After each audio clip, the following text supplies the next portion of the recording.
And yes, hello everyone. My name is Kiran Bhatt. It's so nice to see you all. And we are coming to you live from the Gol Chakkar, which is the digital imprint of the Chakkar, in which we curate and moderate people, usually of an Indian background, who are contributing to the conversation regarding globalization. As an Indian American traveler, author, and polyglot, I'm really interested in the way that Indian art now is changing to fit the contours of our fluid and more borderless world. So I wanted to kind of get in conversation with other artists who are fully based out of India, but who are still having to respond to globalization because that's just the time we live in. Before we start, we have our lovely founder, the founding editor of the Chakkar, Karan, is going to say a few words. So please go ahead. Thanks, Kiran. I'll keep it very short, guys. My name is Karan Madhok. I'm the founder and co-founder and editor of the Chakkar.com. We are an Indian arts review. We publish a lot of stuff on Indian literature, art, film, music, theater. We publish a lot of creative work, also creative prose and fiction and poetry and stuff. So this Gold Checker event was a way to get our literary sort of wheels rolling and get to talk to a lot of great artists such as yourselves. So thank you all for joining us, and I hope you guys can. After this conversation is over, I would like to add as many as of you guys would like to join our mailing list to get information about the Chakra and Gold Chakra once a month. Please do let us know. With that, Kiran, I'll let you take over with this month's event. Yes, well, thank you, Karan, for telling us and for being here as well. All right, so today I wanted to talk a little bit about what are the roots of our Indian culture, which is our many languages. India has so many languages, so many cultures inside of it. And often, while we're interested in talking about Indian English literature, we don't really talk about what's happening, say, in Malayalam, Assamese, any of the other languages that happen to be a part of the Indian conversation.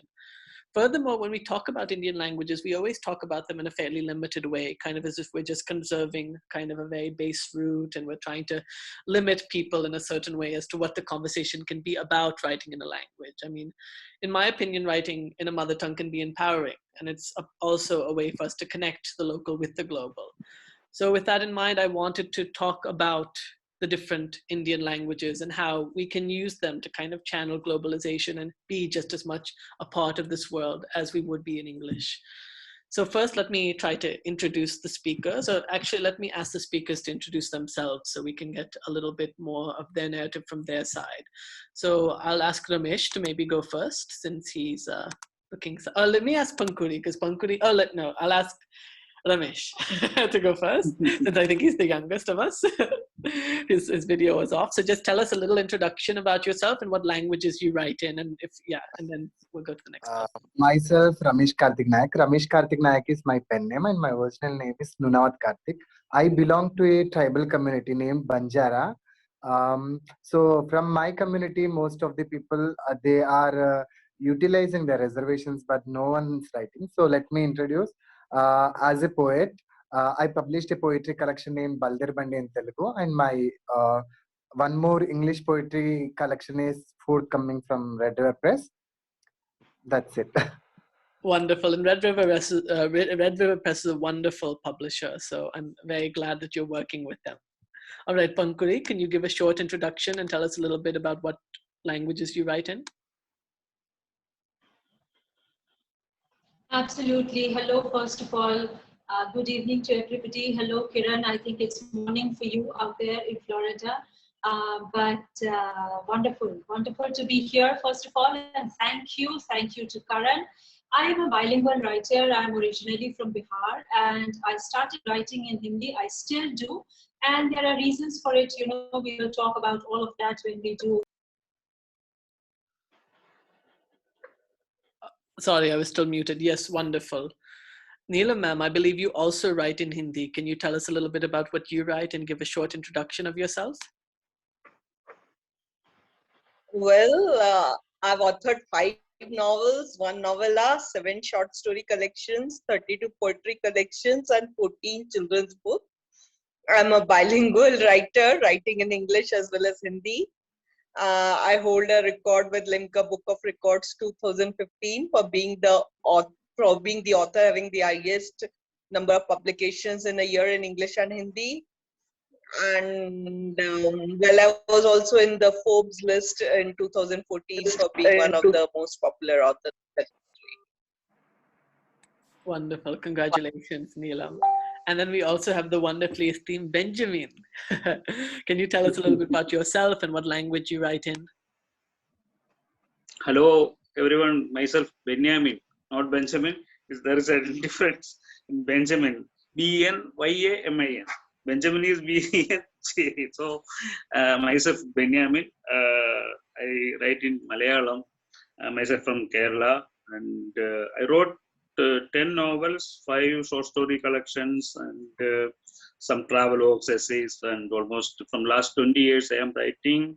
And I have 23 books on print, and some of them are translated into English. 4 of them are translated into English, and The God Days is translated into many other languages too. And The God Days won Kerala Sahitya Academy Award, and I am the winner of JCB Prize for Literature. That's all. Thank you so much. No, thank you. And thank you for correcting me, Benjamin. I'll try to make sure. Yeah, it's okay. It's okay. No, it's funny. important. It's important. I get incidentally called Karan all the time, so I have to correct it as well, because Kiran and Karan are different names, even though they seem similar. And also PH8. Yeah. Kiran, can you hear me? Yes, I hear you, Pankuri. Yes. Did I think I was thrown out by my connection as soon as I started talking about. Do you want me to finish that quickly? Well, why don't I? Yeah, I'll ask you the next question, and then you weave it into the question. Is that fair? Yes. Yes, that way. You know? No problem. Because of this signal issue. No problem. No worries. All right. So I was going to ask. Well, you all ultimately choose to write in either your mother tongue or in English or maybe in another language. When is it that you decide what should be written in what? In other words, Pankuri, when do you want to write something in Hindi and when do you want to write it in English? Yes, absolutely. Great. Thanks for that question. And like I was saying, I was very quickly going to talk about my work. So I'll say, 5 books of Hindi and 2 books of poems in English, which came out actually in 2013 and 2012 after I did not finish my PhD in Canada. I was actually studying earlier for my master's in sunny Buffalo in States. I was then living with my ex-husband, and I was doing a master's in history, and because of some academic politics, I was actually even thrown out of the country. As in, I was in the middle of divorce and I couldn't go back home technically, but whatever, so I joined the PhD program in Alberta, Canada, and this was kind of a huge rupture for me. And till then I published collections of stories in Hindi, and actually I would like to share that I had started my writing both with Hindi poetry and with Hindi stories, participating very actively in campus festivals and so on and so forth in Delhi University, and then even won an award, a very prestigious Girija Kumar Mathur Puraskar in 1995 when I was in my bachelor's second year for a poem which was invited. I had a few books behind me, and these were published with Gyanpeeth. And, when I was studying for my PhD, there is just one coincidence to my immigration story. And that is that when I joined the PhD, my passport was expiring, and they just took forever to renew. Canadian immigration, the department, whatever. So this is an immigration war, and my poetry actually, a lot of it in English was born out of it, So the first collection is called Prison Talkies, and the second one is called Dear Susanna, which is like about 450 pages. And I'm delighted to share the fact that poems from this collection, as well as the first one, they've been translated in over 22 languages of this world, including many languages of Europe, and they've really been liked and appreciated. So my point is that I was coming from an immigration struggle at that point in time, and I was looking forward to writing a dissertation of history, something about the law and imperialism. I study British imperialism, and instead, I came out of there, and then by the time I was coming to, poetry has a history of being also a tool of asking for more rhymes, and uh, it's a lot of things. It's a search for beauty, it's a search for tranquility, it's a search for humanity in these troubled times. So these are poems about that. But after writing those, I again wrote poems in Hindi. 5 collections after that came out, and these were also written. Some were written while I was in Canada, some were written when I came back. I'm right now in my native place in Muzaffarpur, Bihar, which is 8 kilometers from Nepal. And the poems in Hindi are not so much about, I mean, they are, in Hindi also there is this diaspora literature, and it's huge, it's really big. There is the Sahitya Academy has a different munch for it actually. But lots of my stories are also about that, but it's still struggling to be part of mainstream Hindi literature. So this is something that I wanted to specifically mention. That's not the reason though why I ended up writing my the prison poems or the immigration struggle poems in English, because they came to me in English. Do you know what I mean? And there's so many poems in Hindi also. Like there is a poem called Bas Wahi Suryast Hai Ye Aisa Kuch. The first sentence of that poem is that क्या शहर था जिसमें यूं जाया हुए हम. What a beautiful town it was, in which my life was spent so randomly or so carelessly, or like nobody was going to look after it. Basically it says it shouldn't happen. So there are a few poems about my immigrant struggle in Hindi, but most of my poems are about nostalgia, missing home when abroad. They are love poems, they are complaint poems. A lot of it is about nature, the state of nature in India, in Bihar, in Delhi, in many places. We have beautiful places. Are we conserving them well? Are we conserving our little towns like the one I live in very well? So these are the anxieties basically that I express in my poems, and to an extent, I feel that the young generation today is actually not very, um, receptive of so many anxiety expressions, or so many, what should I say, expressions of problems that our nation is facing, or even political poems that talk about deep-rooted corruption in the system or something like that. They like love poems. This is not going against the young generation at all.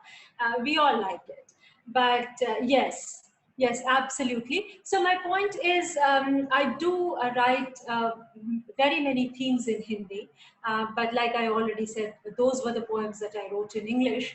And I was just trying to make the point about things that are popular in Hindi, and yes, some poems of mine have really been, I've won awards recently as well for some poetry, and I've received a lot of love for some poetry from young and old alike. So these are, just about everyday life and stuff like that, which people can connect with the tradition of making dahi at home or something like that. So I think I'll just stop there for a Yes, minute. sure. We'll pick it up later. No worries. So I think that one thing that you made, which is very valuable, is subject matter as well as word choice, and that words sometimes come more comfortably to us in one language over another, and then we feel like some subjects come more organically in another language or another. Neelam, do you feel like that's also the case? Is that when you are trying to write in Hindi or Marathi or in English, there's something that, is it the words or is it the subject or what is it? Me? Mostly, Yes, I Neelam. suppose it is the subject. Yes. Mostly, I suppose it is the subject or my mood at that time. It just depends. I don't know what makes me write in a particular language at that point of time, but I do love writing in English as well as Hindi, and I've tried a few poems in Marathi also. And right now I'm trying to learn a little of Urdu. So, these languages, they really attract me. And just like music has no boundaries, same way poetry also has no boundaries of language. Language is just a medium, and it is the thought which is more important. In while writing certain poems, I find that I can express them better in Hindi or Urdu, so I use them. While writing certain other poems, I feel that English would be a better choice, and I just go ahead. However, there's one particular tendency that I've seen. I've written more novels in English and more poetry in Hindi. Yes, so that's also interesting as well as form. Maybe something about you like using the narrative structure of English when you're creating narrative, but you like the words and the sounds of them in Hindi more.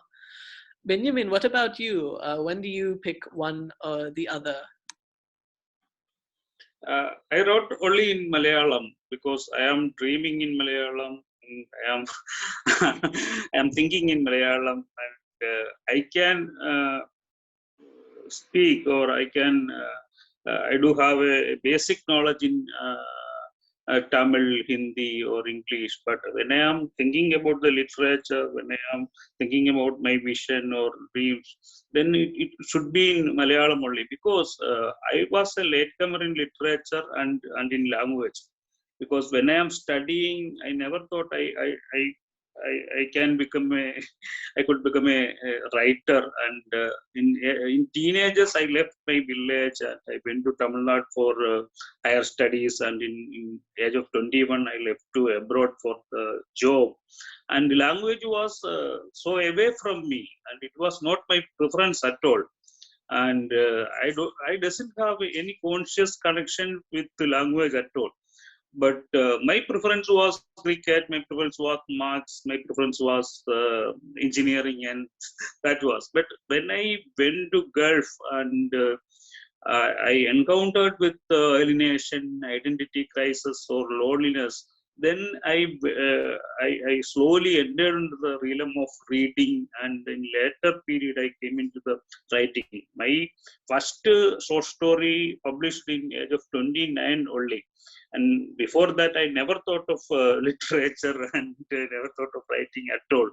Then the most interesting thing is when I entered into the language, I found the language I learned in my childhood or in teenagers is coming back to me.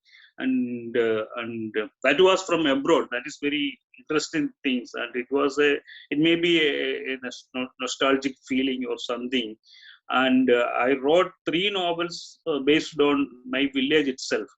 And I don't know whether those novels are translatable or not, because there are so many colloquial idioms and phrases are included in that novel. And I don't know how it will communicate to the other society and all. But I wonder that all these years, those idioms or those phrases or the colloquial language was within me. And then a time came to write something. It will I recaptured those things, and I write I wrote those things in Malayalam itself. So I don't have any other choice to write, and I am dreaming, I am thinking in Malayalam only. That's why I have no other choice. That's all. Yes, and that's a very valid point, is necessity. I mean, sometimes that is just the language we have to write in. So we just do our best. Ramesh, what about yourself? What is your decision making like when it comes to language? Coming to my language, actually, my language is somewhat same like Hindi, but we don't have script. And I was in the region where people speak Telugu, so Telugu turned as a mother tongue. Also, we usually speak our Banjara language with parents and all those things. So, as I started reading the literature with the Telugu language, I made my decision to learn or write to express something in the language, regional language. And then slowly, as my age was going on and as the maturity levels of an understanding the language grown up, I slowly changed my track into the English. I made it understand, made it to make it a correct way or to make the correct style of an poem. Actually, based on the themes, we know the poetry is a very difficult thing that to be choose an iron to be written. So I slowly changed my track into Telugu to English, and I'm presently writing in both languages. So it's based on the culture that what I write, it comes in the flow suddenly, like, and when I sleep sometimes in my dreams, it just suffocates me, and I immediately get from my nightmare and start writing, start penning on the paper or recording in my phone. So that's Yes, that's wonderful. And it's lovely when that manic vision comes in whatever language it can. So let us turn the topic a little bit, because we've established that we are writing in different Indian languages, but I also want to talk about content, and I want to talk about structure and how that's changing. You know, previously there might have been certain traditions in your local languages and that people wrote in a certain way and about certain things. But now we live in a globalized world where people all over the world are connecting, where different literatures are interacting, maybe influences are changing as well. I'll ask Benjamin, are there certain ways that Malayalam and the literature and the things that now young writers are writing about, is it changed a lot because of globalization? Are there new structures, new thoughts, new identities that are now being formed in your local literature? Yeah, certainly, because in Malayalam literature, we are encountering with the world literature each and every day, because there are so many translations are coming out, and we are reading, and every reader is very familiar with the world literature and what is happening around us. So we have to compete with them, and we have to update ourselves. So the literature is changing, the language is changing. In my cases, I told you that three of the novels are written in based on my village, and there are so many colloquial words and idioms are there. But at the same time, I wrote other novels based on Arabic countries and other Arab Spring or Arabic. In that case, the subject itself a universal identity. So in that case, I totally changed my language, and it is something different entirely. That may be translatable, very easy translatable language, and it is very commonly acceptable language. At the same time, I think the language or it will come along with the subject. First of all, we think about the subject, and we are choosing the language for the subject. It may be colloquial, it may be universal, or it is something else. So there are so many changes happening, and all young writers are following those things. At the same time, there are so many regional writings are going on. Regional means belongs to the village or belongs to the culture, belongs to the society. They are not thinking about is it translatable or not. The last JCB winning novel, the Misha by S. Harish, when you read that one, there are so many colloquial phrases are there, and when I read that novel in Malayalam, I thought it is not translatable at all. But the translator was brilliant, and she done a wonderful job, and she translated it into a very good manner, and the book won JCB prize. So the young writers are not thinking about global reading, but they are thinking about the subject. But they are aware of that what is happening around us.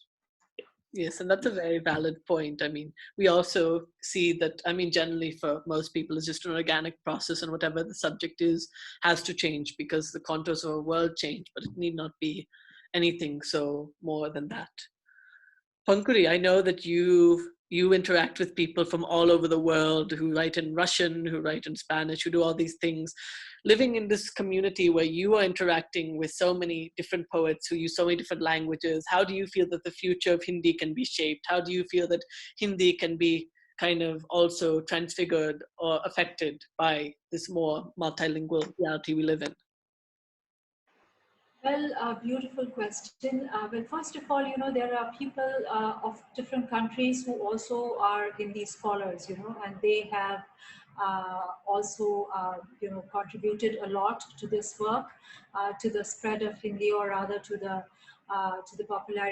popularization of Hindi or something like that on a global level.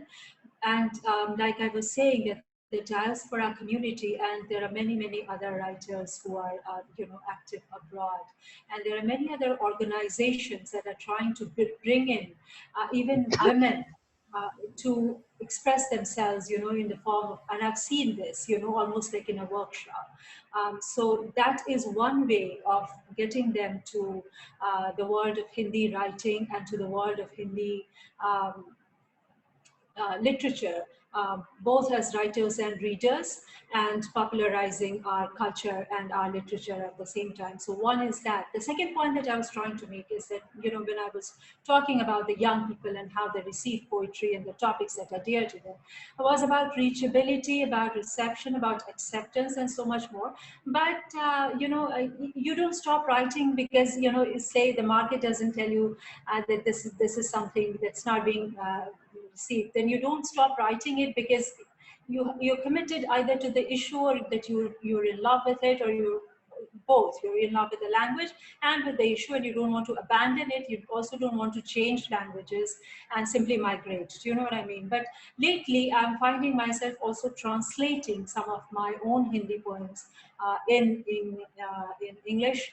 And I would like to share that मेरी जो दूसरी किताब है, actually, sorry about this, I should have pulled it. My second book of poems, Behas Par Ki Lambi Dhoop, I don't know how exactly to translate it right away, but this is actually being worked upon in Ukraine, as in there is a Ukrainian scholar I met in a festival, and he's a scholar of Hindi, a professor of Hindi. He was in India, he studied actually history, my subject, and we connected really well. I interviewed him, I have also translated him, he has also translated me, and then he said, I like your book so much that I'm going to get an MA thesis done on this. So this book has almost been entirely translated from original Hindi into Ukrainian, and there is this beautiful girl named Daria.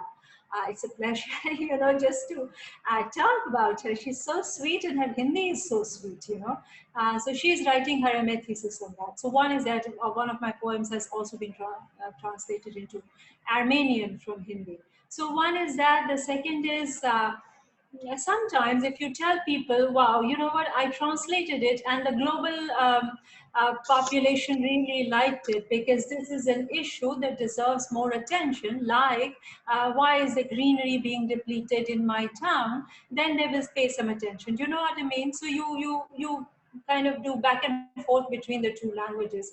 This sometimes sounds like an activism, but I think it is just being a poet or a writer. Do you know what I mean? Yes, So I do. And it's a wonderful it's a wonderful stage that we can talk about translation upon translation upon translation as its own crossflow of language. Ramesh, do you feel that the Telugu literature and the types of literatures that will be told and the shapes it takes is how do you feel that this world that we live in now has affected that? First, let me say about our Telugu literature. Coming to our Telugu literature, daily there are lots of people, lots of young writers who are coming to write about themselves, like their identity. Like I am writing, Astitvavada. I think you all know about Astitvavada. Astitvavada is nothing but what the existence they had, they are representing in the literature. So by these, most of the literature is getting very rich, but there is no good translation. And when coming to the literature, the most of the senior poets or senior writers who are there, even the writing what writing style and the density of their writing is getting very decreasing in their writing. So I'm very disappointed about our Telugu literature, even though there are few of the novels and poetry collections had been published very rarely every year. not much. Of course, there are thousands of books publishing. So by the global translation, most of the work is getting translation into Telugu, but there is no good translation is getting from Telugu to English. So that's what I feel all the time. Like there are many translators, even they are doing continuously translation, but I feel the language is not much coming into the language that what the theme is, and I don't feel the topic that what they are choosing is not much to be designed like and very in a formal way. So should be changed in our Telugu literature, and Telugu literature has a lot of good poets, and who recently one of the poets Shivaretti, he had written a book, Need a Little Bit of Freedom. The book was also translated and was published by Havakal publication. Of course the poems are good, but I thought that as a young writer, as a fan of that poet, I thought that the book should consist of something more danceable, so that it would be very good to judge a person. Like we sometimes we adore a poet with their literature. So I was little discouraged, not discouraged, little I just felt little uh, discouragement about the writing what that book got award. Of course, one of our poet who has awarded with Saraswati Samman, but the book should be little much density and should be richest. But I am not saying the time was changing on, so there will be change in poetry themes and the language and the themes that what the poet is choosing. So that's fine. Yes. I mean, and that's also a very good thing as well, to talk about the ways that you feel that your literature is not evolving or not evolving enough. I mean, that's sometimes when we feel like we have to create things that we're not seeing yet, and that we might have to be the people to do that first. Neela ma'am, how do you feel about the way that Hindi and Marathi as well, since you also are familiar with those writers, how do you feel that you're seeing those changes in regards to the times that we live in? See, initially, if you read many writers, they used to write in what can be called as clished Hindi. However, there were writers like Premchand who wrote in very simple Hindi. So I personally, when I was deciding what sort of language to be used, I found that Premchand is certainly more popular because it had more content, though he used very simple language. And using simple language also makes it more readable, because especially the youngsters of today, they can't read cliched Hindi. So I also decided that my content should be good. The hidden message which is there in the story or the poetry should be good. However, I'll use simple language. And of course, I'm nowhere compared to such great writers like Premchand. But I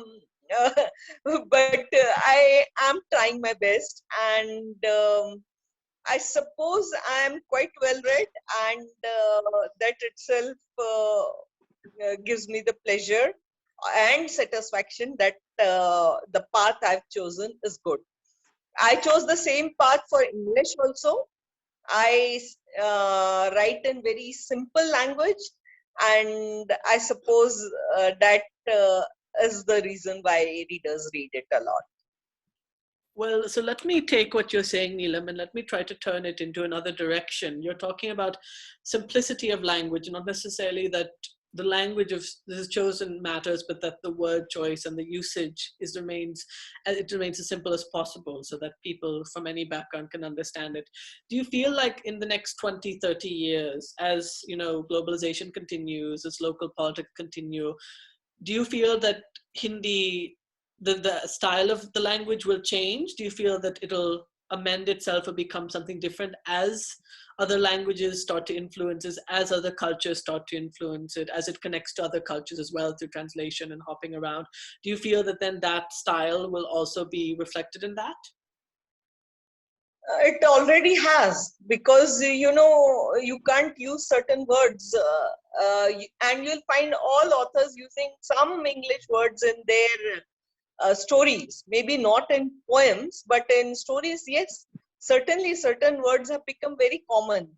We'll certainly use the words like telephone, mobile, Facebook, social media.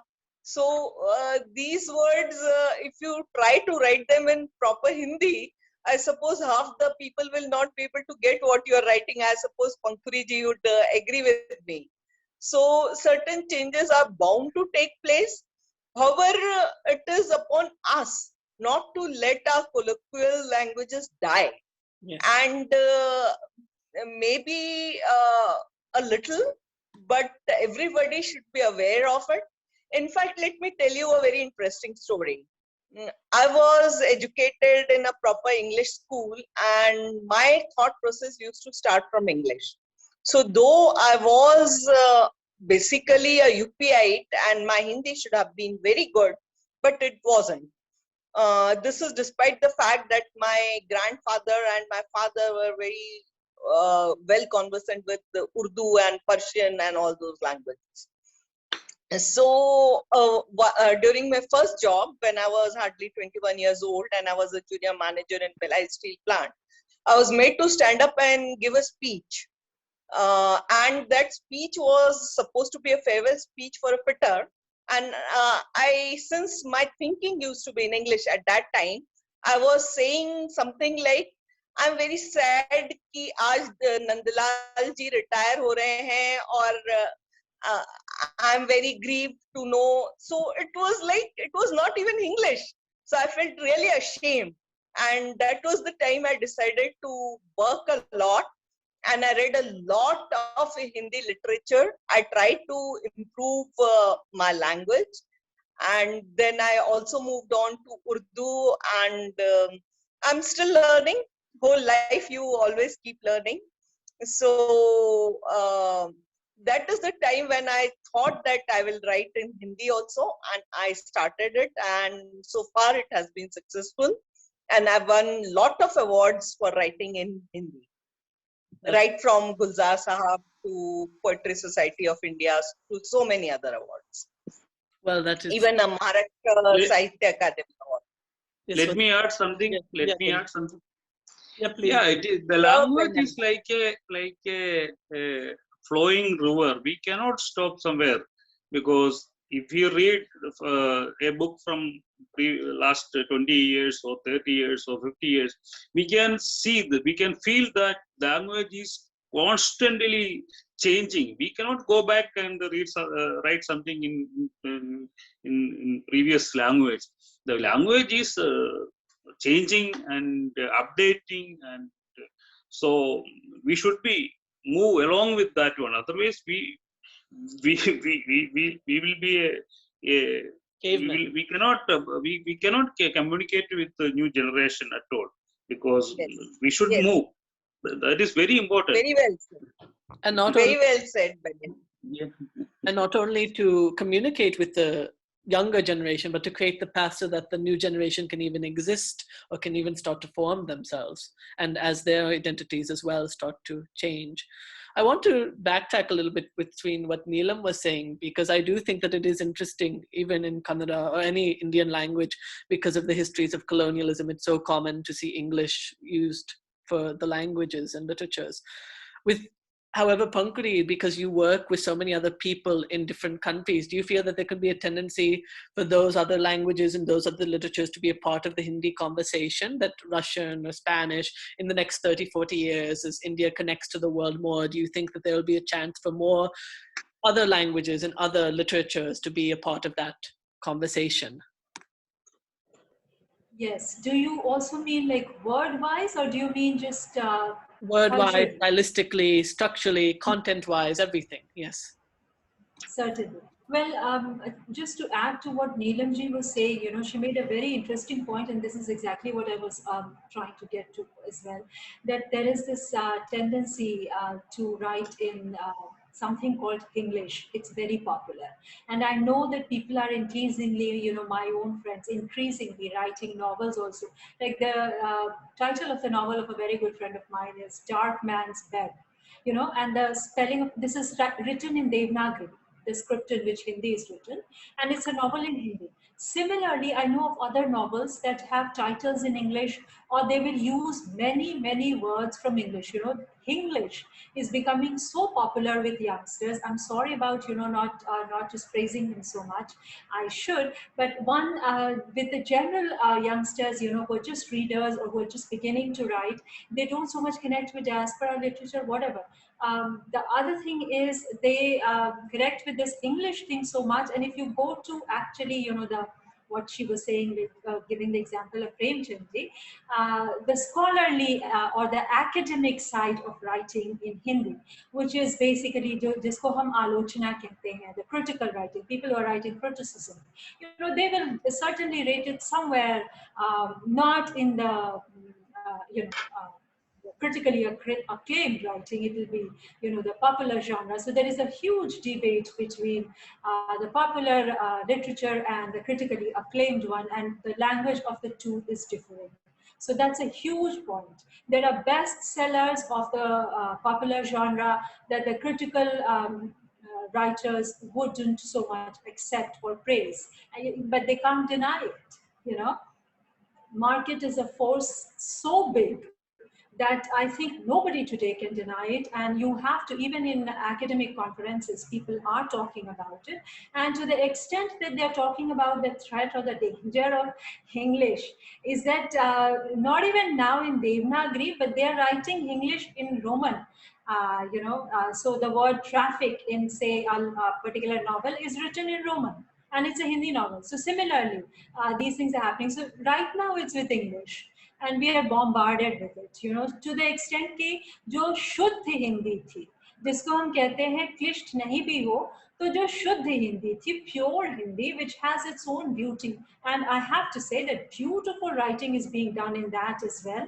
There are very many people writing beautiful poetry, beautiful prose in that pure Hindi as well. But the market is more influenced by English, the popular genre of writing as well. So that is also happening. And I just wanted to add that, Neelamji made a beautiful point about writing in Marathi as well. So that third language plays a very dynamic role. I have, my mother tongue is Hindi basically, and actually, if you would go into the roots of Hindi, nobody's mother tongue is Hindi. There are several dialects in this area of Bihar and Uttar Pradesh. So there is Bhojpuri, there is Vajjika, there is Magahi, there is Awadhi in UP, and I know a Russian scholar who writes poetry in Awadhi, and I interviewed him, and he was reading poetry in Awadhi, which was beyond me as well, and he's a Ram Bhakt also, and whatnot, and does puja also very beautifully. His name is Dr. Maxim Demchenko. He teaches Hindi literature in Russian University. So, there are people who celebrate Hindi culture and along with it Hindu culture. This is not to say that I am, popularizing any sort of religious hardship here. But anyways, my point is in Hindi writing, as Neelamji would know, beginning from Renu, I think Fanishwarnath Renu, who is from Purnia, and somebody from Australia, not somebody, again, a very popular person, a scholar, a world scholar. His name is Dr. Ian Woolford. He has actually done his PhD on Renu, Fanishwarnath Renu, right? And Renu actually started writing majorly in what we call Anchalik language today, meaning it's just full of those words of dialects, so there is actually no Hindi. Like the word, like the name, Chalittar Karmkar. So Chalittar is not a name, it's actually become, it's, the word has been processed and it has been, made into that particular pronunciation by people who don't actually speak in Hindi, just speak in dialect. So in that language, novels have been written. Today, also, some of the very popular stories are being written in those languages, and they really connect with, the heartbeat of the Hindi belt, so to say. That's good. So, Ramesh, I wanted to ask you, so in regards to Telugu literature, in regards to this world that you're coming from, and as a youngster, someone who's even a little younger to me, I want to know, like, what do you see as the future of Telugu? And as a youngster, what would you like for your generation to do to make the language more a part of the global community or conversation? Uh, uh, this is actually this question is good, but the, actually the as days are passing on, most of our Telugu magazines which are publishing literature, they all shut down onlinely also. So there is no magazines to publish Telugu literature, and there is no market for Telugu literature even. So of course there are few publishers like Anvishiki and Chaya who are working from 2-3 years on this literature to encourage new writers, but there are no readers at all, and no even person who is intent to buy a book at least to pay 100 rupees for the book. So even they are in disappointment, and they even going to shut down their publishing houses. So I think there won't be any future. Maybe there may be some possibilities of young writers who can make the literature Telugu language at a point with the contemporary, but I don't think there will be much to speak about the language and the literature in future, because in our literature there is a groupism, like there will be one poet, and beneath his umbrella most of the people, and they only start saying that you are great and you write great, and only when they say that thing, the time the senior poet will encourage them. So this all these groupisms and the things that only they encourage some sort of people. So how can the literature will go on? So I'm very disappointed with my actually I should Ramesh, not say. can I interrupt you, Ramesh? Fine, madam. I hope you don't mind it, but you Fine, should madam. never be discouraged by people who form a coterie or a group or whatever you call it.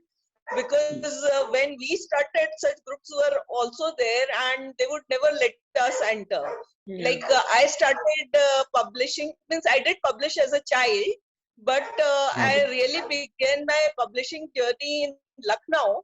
And I remember that there were people who would never let me enter. And like they would say, ki, ye kya likhti hai types. But I never bothered. I kept writing. And social media के बहुत disadvantages हैं पर advantages भी हैं और आप जैसे thought वाले लोग मिल जाएंगे, you will get people who think like you, and you can always keep marching ahead if you have some substance in what you are writing. So I'm sure that you will reach heights. Don't be discouraged and keep writing. If not today, tomorrow somebody will come who will encourage Telugu writing, just like it's there for any other language. Thank you. Thank you, madam, for that.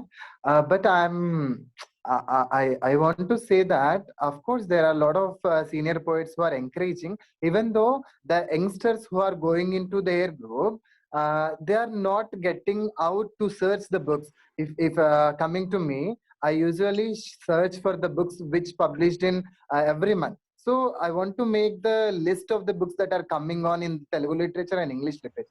So most of the youngsters who are writing to my contemporary, they are not in quest of the literature that is coming on and the translations what there. They only read in Telugu. I when I don't know at least English, I started making the poetry writing on paper and using every word for the dictionary. So reading in some other languages also makes our language very polished in the mother tongue what we are writing. But the mainly discouragement is nothing, but there is no discouragement, but there is no literary magazines who can also at least publish the quality literature. That's what the main problem of mine as an reader, not a writer. As a reader, I felt very disappointment in my literature that there is no good poetry coming, and they give some time. They just give some topic and they ask you to write only on the topic. How can a poet can write on this particular topic and the following some lines, like 20 lines only, they should be in between 20 lines. How can a poet can do that? Can a mother can imagine the baby before the birth? She cannot decide that. So like me, like a person like me coming from the tribal background, I started writing about my own identity, culture and traditions, and like Mamang Dai and Esterin Kire, Temsulao, Hansda Sovendra Sekar. So I got some courage by seeing these people. They are from also in tribal community, and I started writing, and I'm writing. Even though I get disappointments or encouragement, I don't care about that. I need my literature and my people's life to be read with the worldwide. So that's what I need. But some discouragement is nothing. But we need some more magazines for the serious literature in our Telugu. Thank you, ma'am. Thank you. No, I mean, Ramesh, let me add one more thing, because I am writing from last 20 years. When I started writing, I was in abroad and I don't have any connection with any literature world or any writers or something. But we have to find our space ourselves. We have to fight with the previous generation and go ahead, and we will capture our space. Nobody will give us any space for us, but we have to write. And we have to find our space. I think that is the way to the enter in the literature world. We don't want any encouragement from any people. We need the encouragement from the readers only. So don't worry about That's correct. the writers. So of course, I got a lot of readers due to my topic that I selected to write, because there is no person from our community had come to write this into fiction. There are a lot of non-fiction books I had written. So of course, I entered into the literary field and made my mark. Even though there's some disappointment that my friends are not doing like me, and they should write about their identity. They even have the great culture and the tradition. So I feel to know about their culture also. And also, I want to add that all the major writers are from the mother tongue. The world, when you think about the world literature, world classic, all of them from the mother tongue. And don't worry about in which language you are writing about. You think about the the essence of the literature and how much it is readable and how much it is communicatable with the literature. The reading community will follow us later, because I am writing in a small language, Malayalam, and now it is translated into so many other languages. I went to so many literature festivals. Even 2019, I was invited for Berlin Literature Festival, and I met so many European readers there. I am writing in Malayalam, but the translation is going on. We get the readers from around the world. So don't worry about others, and you go ahead. Not necessarily this is the message I want to communicate with everyone, that all the major writers from the world, the literature world, are from the mother tongue. This is what my argument. Not argument, but it's good to And know from you also. continuing further, like people don't mind buying a pizza worth 300 rupees, but they don't want to spend money, say 150 rupees or 250 rupees for a book. That is the state of affairs. So there are so many people on Facebook who will just message me, your new book is published, can you send it to me? This is my address. And I have to write, why should I send it to you? If you want, you buy it. So it sounds rude, but that is the way it is. In our Telugu, next day, as books published next day, they will ask for PDF itself. So that's what some disappointment. This is very common to everyone. Yes. A very big problem in the world of Hindi literature, and we always talk about the world of Bangla literature and Assamese literature, where people are really buying and reading, but this is becoming a huge problem in Hindi, and I do agree with you, Ramesh. We are talking in a very, very candid way. We've all talked about our struggles as well. So yes, there are groups and there is groupism. However, one has to really make it not work, you have to prevail over them. You have to be really assertive. So again, I just wanted to add to what everybody was saying.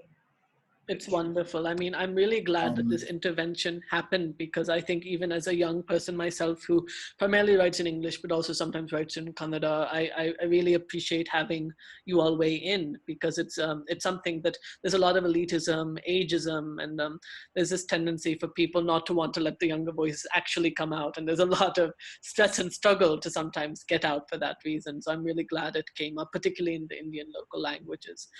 Sadly, we're almost out of time. We've reached our hour. I do want some audience questions. So what I'm going to do is pause the recording, and then we'll continue having a talk between the 10 of us, which I hope everyone doesn't mind. You can stay for however long you want. If you have other things to do, it's fine. I do think that I'm really glad we had this conversation. I think, like everyone has said to Ramesh, don't give up. I mean, there are people who, like, you know, Murugan is doing so well now, and he comes from Tamil, and now people all over the world are starting to read him. And that was something I don't think people 10 years ago would have ever thought would have happened, you know.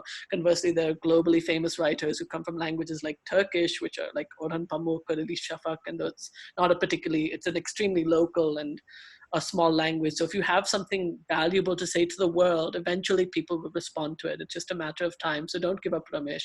Even if you end up writing that only one great magnus opus of 21st century Telugu literature, maybe you can then become someone like Orhan Pamuk that gets traveled and gets to go all over the world. So don't ever give up, and just try to be honest to yourself. So thank you for the people who come, and we will continue this conversation now.